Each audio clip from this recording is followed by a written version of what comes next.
Tuesday, June 9, 2026. Scripture, 1 Corinthians 14, 1-12. Key verses. 4. Anyone who speaks in a tongue edifies themselves, but the one who prophesies edifies the church. 5.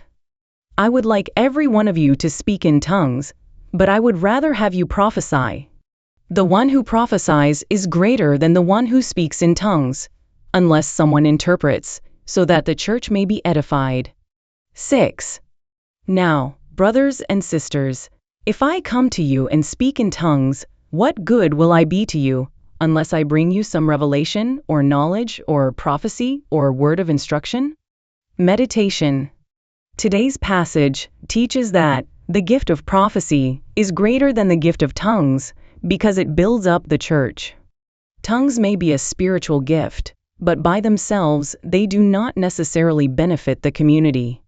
When I see people speaking in tongues, I sometimes wonder whether what I am witnessing is truly a spiritual gift. Hearing someone repeatedly utter sounds that do not resemble a language can feel unsettling. At times, it appears more like an interaction between the mind and body in a state of emotional euphoria than a supernatural work of God. The same caution applies to prophecy. It is often difficult to discern whether a prophecy is genuine. There may indeed be people who faithfully deliver a message given by God. Yet, there are also those who may imitate prophetic gifts for personal gain or worldly influence.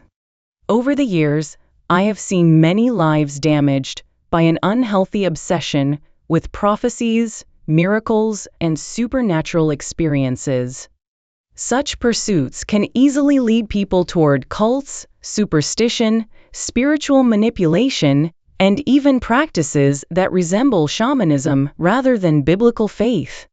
Therefore, we must be careful not to become overly attached to spiritual gifts or to those who claim to possess them.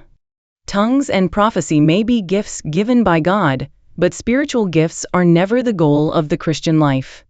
Speaking in tongues does not make someone holier, nor does prophesying make someone more spiritual.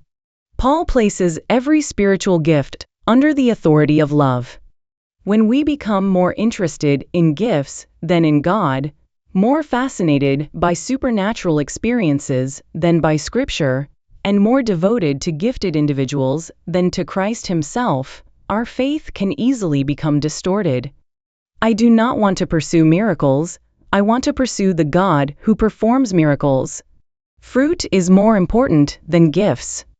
Scripture is more important than experiences. The cross is more important than the supernatural. Ultimately, the true measure of spiritual maturity is not the gifts we possess, but the Christ-like character we display through love.